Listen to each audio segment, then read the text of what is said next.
México tenía cierto prestigio internacional por el manejo de su capital financiero. Hemos pagado puntualmente la deuda y llevamos mucho tiempo invirtiendo muy poco del Producto Interno Bruto a una costa tal vez de tener una economía estancada. Una economía históricamente caracterizada por la industria extractiva, mayormente hidrocarburos y minería, la industria automotriz, pero casi toda de combustión interna, turismo, generalmente con hoteles allí mismo en la playa o a la mitad del bosque.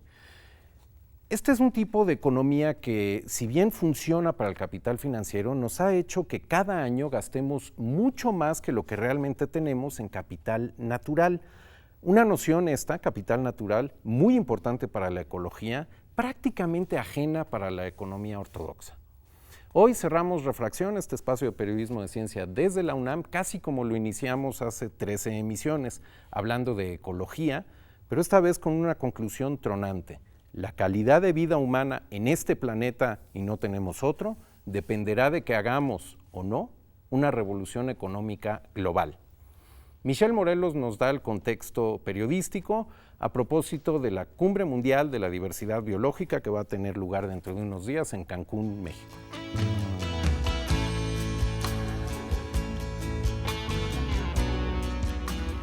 Muchos reconocerían esta melodía, pero pocos sabrían cuál es su nombre, qué grupo la interpreta o en qué fecha fue lanzada. Para Four Non Blondes, 1992 fue un año de gran éxito, que no pudo ser replicado a lo largo de su fugaz carrera. En ese mismo periodo, otro evento marcó tendencia en los medios de comunicación, la Cumbre de la Tierra, Río de Janeiro, 1992. En este evento, 172 gobiernos, 108 jefes de Estado y miles de ciudadanos se reunieron por primera vez para no solo preguntarse qué pasaba, sino también para buscar soluciones.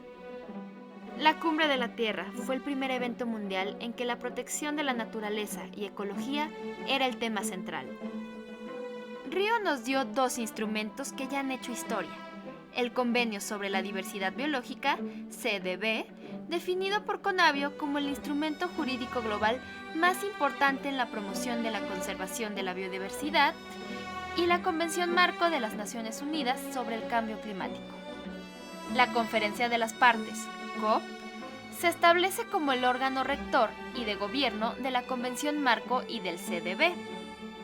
En ese curioso nombre, las partes, se refiere a los estados nacionales que firmaron y ratificaron los tratados internacionales.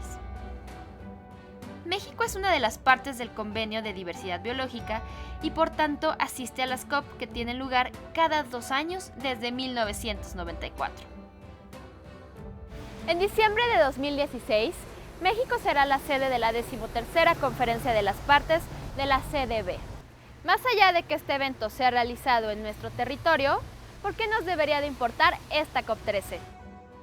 A partir de la revolución industrial, con el aumento de la producción y el consumo, se aceleró también la modificación de ecosistemas, especialmente en las últimas décadas. El Fondo Mundial para la Naturaleza, conocido como WWF, Organización de la Sociedad Civil, le ha puesto cifras a esos cambios. Su informe Planeta Vivo 2016 revela que las especies de tierra firme disminuyeron un 38% y las de agua dulce bajaron en un colosal 81% entre 1970 y 2012. La pérdida de cualquier especie es preocupante para los ecólogos por razones obvias, pero hay cada vez más científicos que ven el problema desde un ángulo diferente, con una mirada más profunda. Capital natural es lo que el país tiene como recursos naturales a través de los cuales se genera toda la vida económica. El INEGI estima que estamos perdiendo poco más del 5% anual del Producto Interno Bruto, digamos equivalente, en cuanto a capital natural. México, como parte de la Convención de Diversidad Biológica, suscribió su Plan Estratégico 2011-2020, que contiene las llamadas metas de Aichi. Entre sus objetivos estratégicos son el reducir las presiones directas sobre la diversidad biológica y promover la utilización sostenible, así como aumentar los servicios de los ecosistemas para todos. La realidad es que faltan menos de 4 años para que se cumpla el plazo y las metas aún se ven lejanas. desde que se negoció el plan estratégico para la diversidad biológica, sabíamos que era un reto muy grande cumplir, ¿no?, todas las metas. De hecho, hay algunas que ya no se cumplieron porque el plazo había unas que tenían un plazo a 2015 que no se cumplieron. Si mal no recuerdo, es la 15 que tenía que ver con los hábitats vulnerables ante el cambio climático, por ejemplo, los corales, que era haber detenido la pérdida de corales, pues no se cumplió, porque pues viene de un proceso inercial que además tiene que ver con otras cosas, ¿no? En algunos casos se ha perdido tal cantidad de capital natural que se teme que los sistemas ecológicos sean incapaces de funcionar adecuadamente. Recientemente se ha adoptado la idea de que la Tierra, como ecosistema complejo, es favorable para la vida humana solo dentro de ciertos límites que los científicos llaman límites planetarios. Un artículo de 2015 de la revista Science reporta que la integridad de la biodiversidad en el planeta ya ha caído por debajo de su límite. Remontar ese límite no solo sería benéfico para las especies involucradas, sino incluso para la economía. Según el Programa de las Naciones Unidas para el Medio Ambiente, reducir las tasas de deforestación arrojaría un beneficio anual de 183,000 millones de dólares en forma de los servicios de los ecosistemas proveen cuando funcionan bien. Con semejante ganancia, ¿está interesada la iniciativa privada? En la medida en la que se pueda hacer un mejor uso de la biodiversidad, las empresas tienen una proyección de más largo plazo, porque finalmente esos recursos van a durar más, durante más tiempo.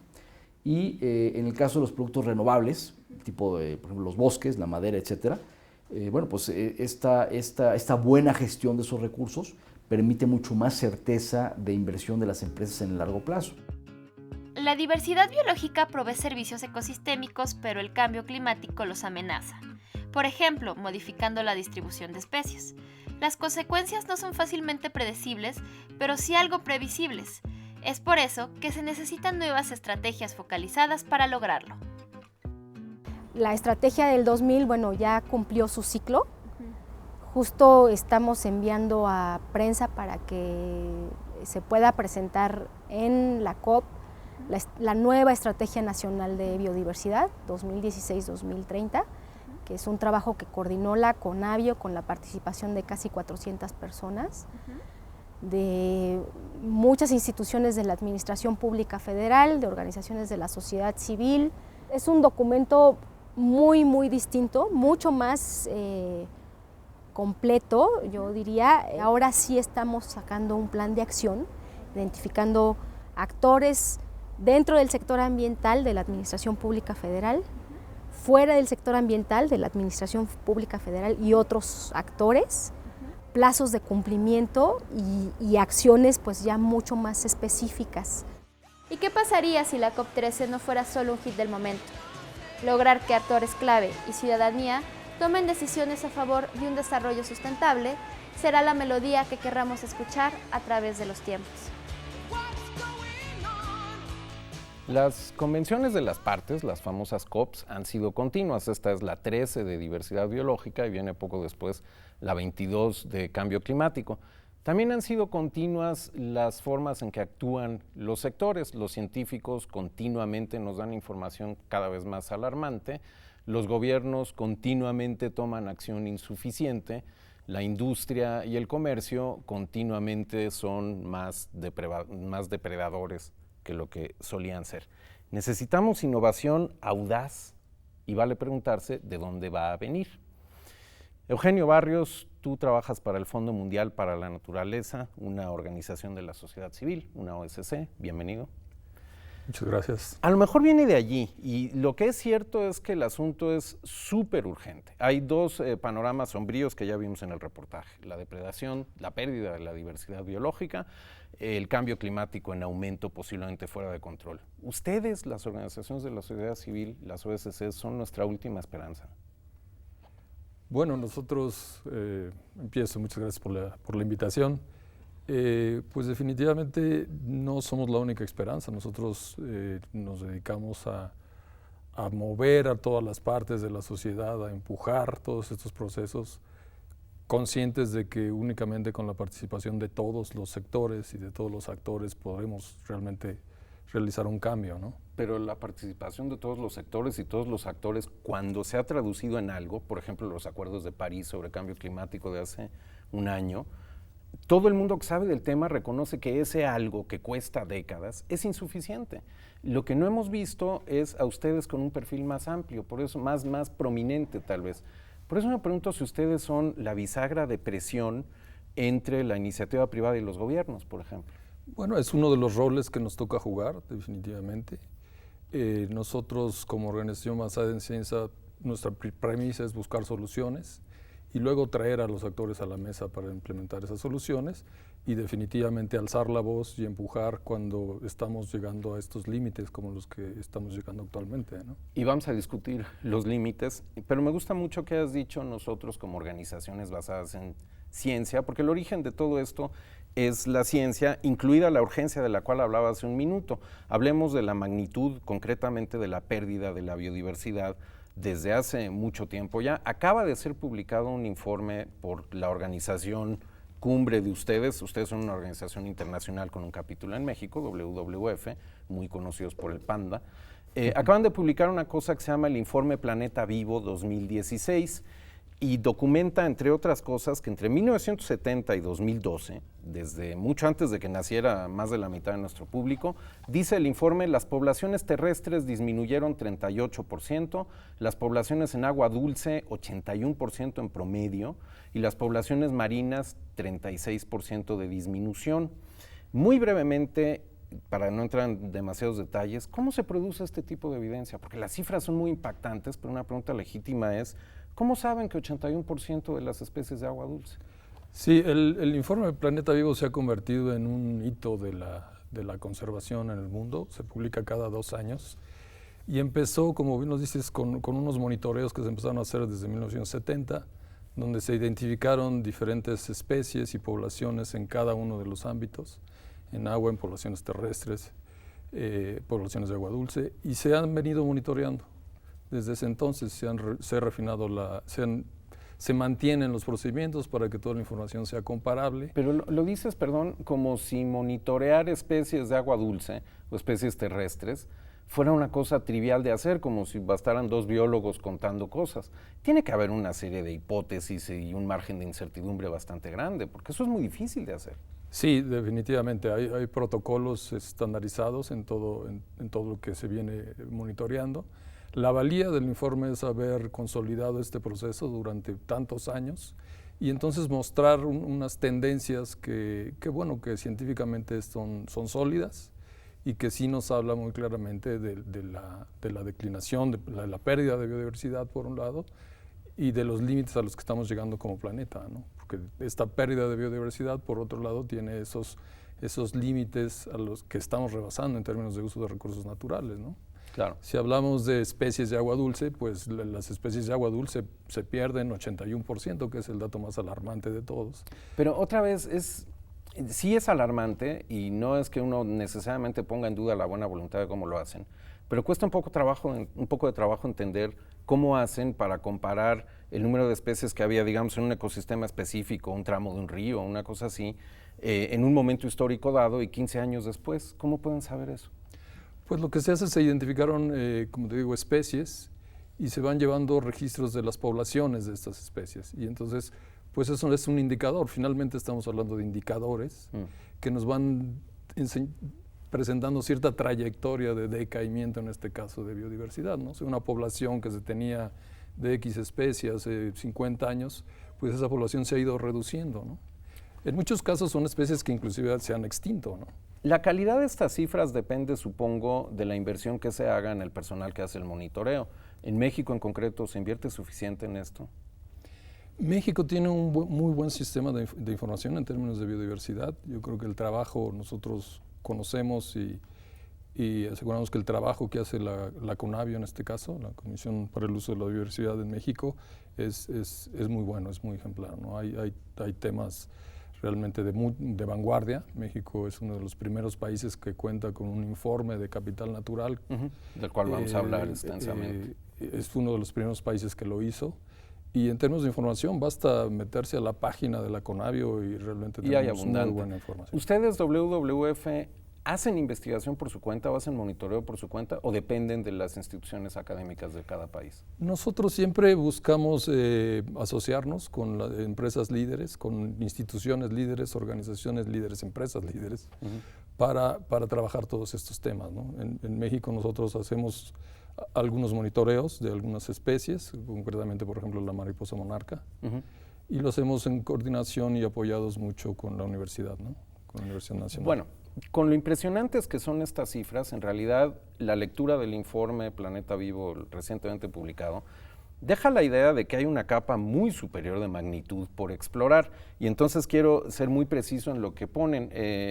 La verdadera magnitud se refleja en una frase lapidaria del informe que dice: dado que nuestra trayectoria actual nos conduce a condiciones inadmisibles, la humanidad debe aprender a trabajar dentro de los límites medioambientales del planeta. Esta es una noción no generalizada, que el planeta no es infinito ni en su extensión, ni en su capacidad de producción de bienes, ni en su capacidad de absorción de desperdicio. ¿Qué evidencia hay de que existe tal cosa como los límites socioambientales del planeta? Bueno, pues evidencias tenemos muchas. O sea, creo que lo importante es el que plantea el informe es este concepto de límite. Creo que ese es el gran reto que tenemos como sociedad, ¿no? Entendernos como recursos limitados, no son infinitos, ¿no? Entonces, si hablamos del tema de agua, por ejemplo, pues sabemos que el agua se renueva anualmente, pero tiene un límite, ¿no? Pero así como lo pones, es una cosa muy fácil de comprender, pero no cuantificable. Ustedes son más precisos que eso. Identifican 9 sistemas dentro de, si consideramos a la Tierra, atmósfera, tierra firme, cuerpos de agua como un ecosistema integrado. Ustedes identifican 9 sistemas, no los voy a leer todos, pero tienen un funcionamiento acoplado dentro de esas 3 cosas. Está el uso irracional del agua dulce, que decías tú, el daño a ecosistemas y pérdida de diversidad, el cambio climático, la acidificación del océano, 9 de estos. La hipótesis, si entiendo bien, es que si se rebasan los límites de cada uno de estos, y cada uno tiene un límite, si se rebasan esos límites, el ecosistema Tierra que conocemos deja de ser un hogar apto para la vida humana.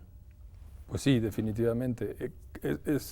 Creo que es muy importante que nos entendamos que esos límites implican la supervivencia de la especie humana, ¿no? Y nuestras condiciones de vida sana, ¿no? Entonces, creo que el mejor ejemplo para entender esta cuestión de los límites es la parte del calentamiento global, ¿no? O sea, si bien, por las emisiones se está incrementando la temperatura, el mundo tiene un límite de absorción de estos gases de efecto invernadero, y las implicaciones de no absorber esto, pues es que incrementa la temperatura. Pero el límite en realidad está allí. O sea, podríamos llenar la atmósfera de CO2.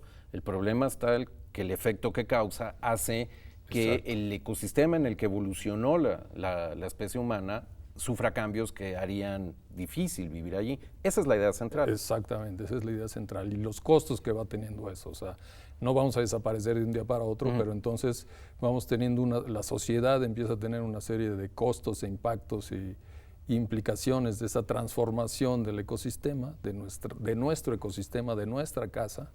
Y es realmente las grandes discusiones que tenemos en la actualidad como planeta, ¿no? Dices no vamos a desaparecer de un día para otro, pero casi en cierto sentido aparecimos de un día para otro, en el sentido siguiente: de los 9 límites que ustedes mencionan, 4 dicen ya están rebasados. El cambio climático, tenemos más cambio que el que deberíamos de tener.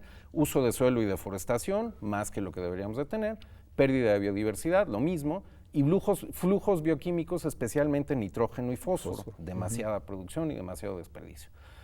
Todo esto no es casual, porque hay unas gráficas en que se ve cómo desde 1950 aumentan explosivamente las emisiones de CO2, el consumo de fertilizantes, de donde viene el nitrógeno y el fósforo, el uso de agua dulce, etc.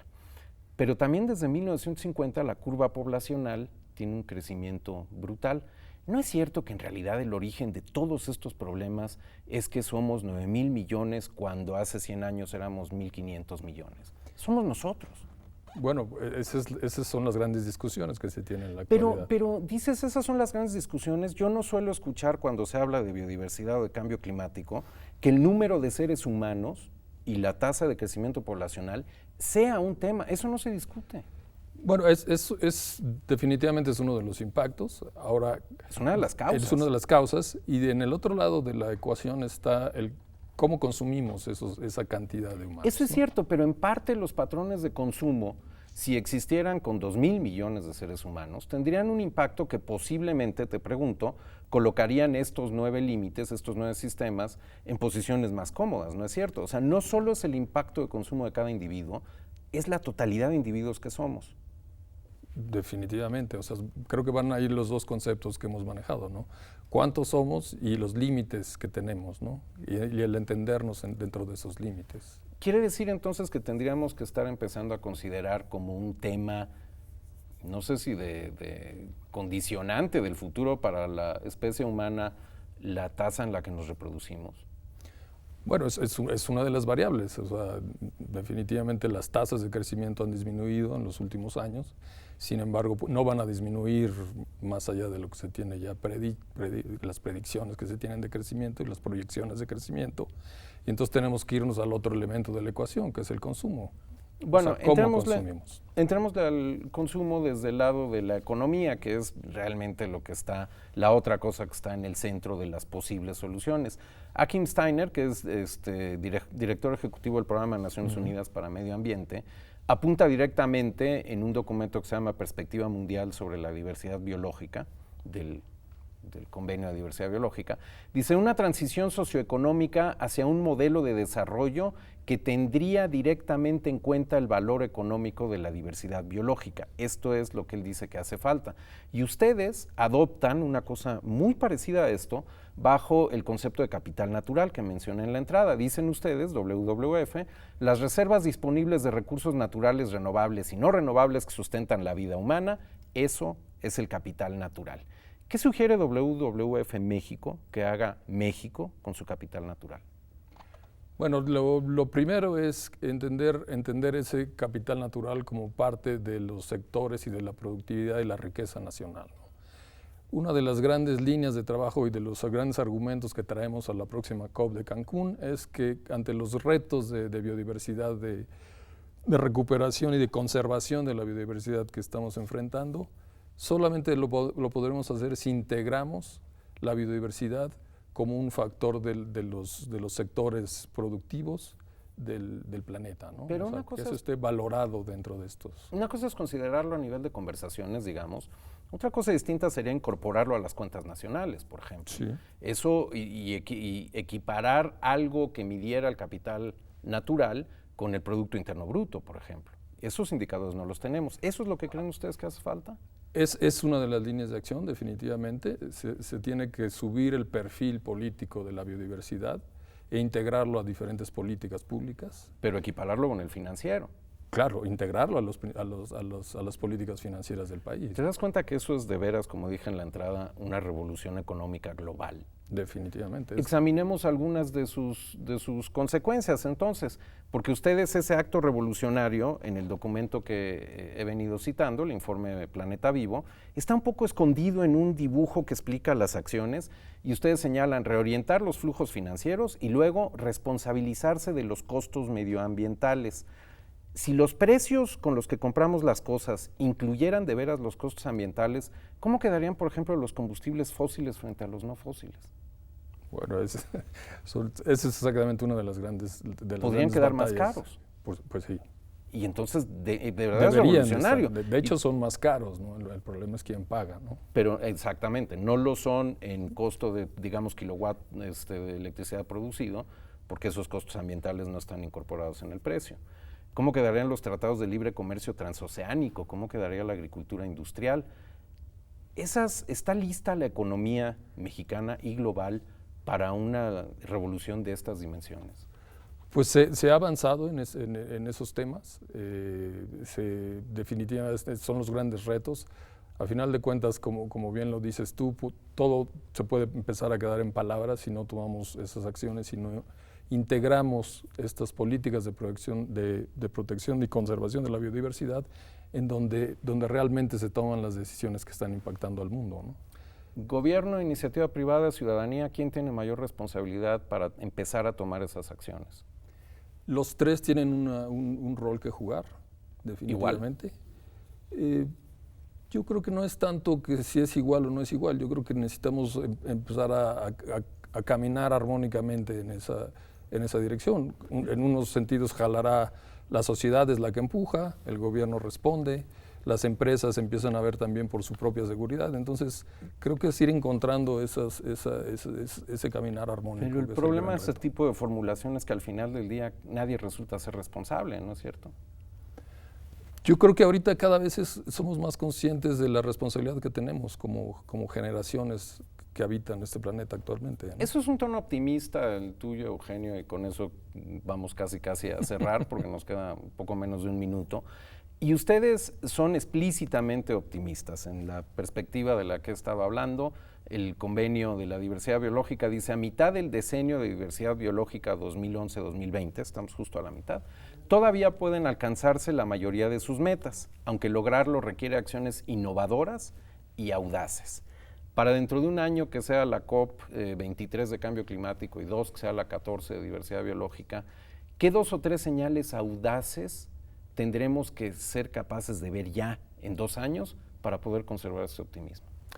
Pues concretamente, por ejemplo, en cuestión de cambio climático y la COP de cambio climático, la COP22 que arrancó hoy en Marrakech, la gran expectativa es tener claro la ruta para revisar las emisiones comprometidas de los países en el 2018.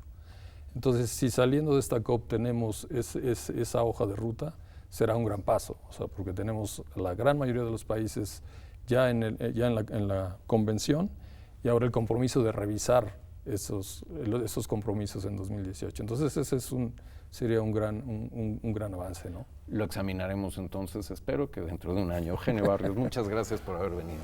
Gracias. Thank you.